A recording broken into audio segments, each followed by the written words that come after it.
Балага болгон сүйүү, ишеним көрсөтүү баланын келечегине кандай таасирин тийгизиши мүмкүн? Сиз балаңызды жакшы көрөрүңүздү, ага ишенериңизди кантип билдиресиз? Көпчүлүк ата-энелер каалаган нерсесин сатып берем, курсагын тойгузам, кийим сатып берем, жакшы көрөм деп айтам деген сыяктуу жоопторду айтышат. Кандай деп ойлойсуз? Ушул нерселер жетиштүүбү балдарга? Саламатсыздарбы? Бүгүнкү темада баланын негизги психологиялык муктаждыктары болгон сүйүү, ишеним көрсөтүү жана кабыл алуу жөнүндө сөз кылмакчыбыз. Бала кандайдыр бир туура эмес иш кылган күндө да баланын аң сезим түпкүрүндө ата-эне мени баары бир жакшы көрөт деген ишеним калыптанышы керек, күчтүү болушу керек. Анын үчүн ата-эне баланын инсандыгына шек келтирбестен анын болгон жүрүм турумуна гана басым жасап коюшу керек. Мисалы, балам, мен сени аябай жакшы көрөм, бирок азыр кылган ишиң туура эмес, мага жаккан жок деп сиз билдирсеңиз болот. Ата-эне балага ишеним көрсөткөндө гана бала да ата-энеге ишеним көрсөтө алат.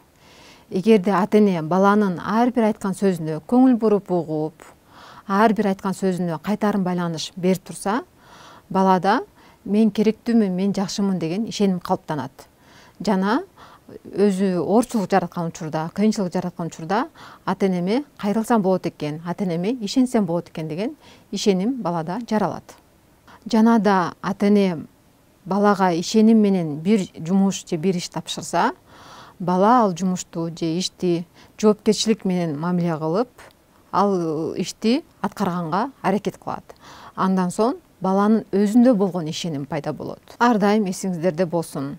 Бала ата-энесинин ишенимин аткарганга аябай аракет кылышат. Сиздин балаңыз уникалдуу жана кайталаңыз инсан. Анын эч кимде жок сапаттарынын топтому бар. Балаңыздын өзгөчөлүктөрүнүн баардыгы сиздин сапаттарыңыздын бир бөлүгү болуп саналат. Мындай нерсе психологияда шартсыз кабыл алуу деп аталат.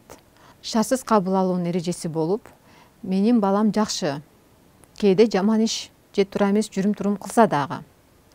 Анткени мындай учурда бала жаман эмес, анын болгону жүрүм туруму туура эмес деген ой болуп саналат.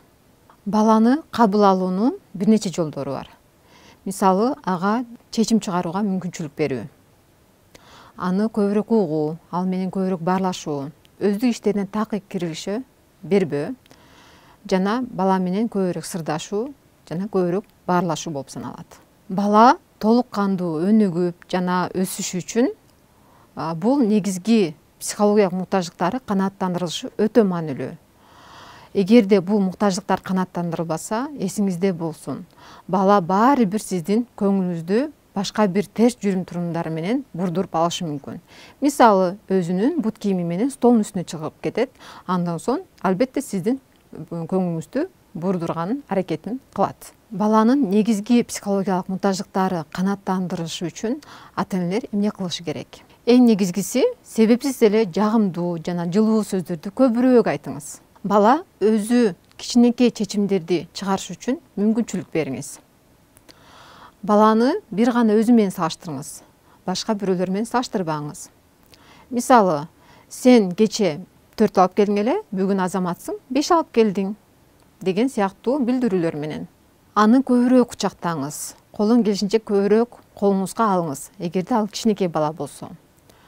Жана ага тандоону көбүрөөк бериңиз. Бала өзү эмне кээрин, эмне жерин өзү чечкени жакшыраак болот. Башка инсандардын көзүнчө сындабаңыз, колдон келишинче, жана балаңызга көбүрөөк ыраазычылыгыңызды билдирип туруңуз.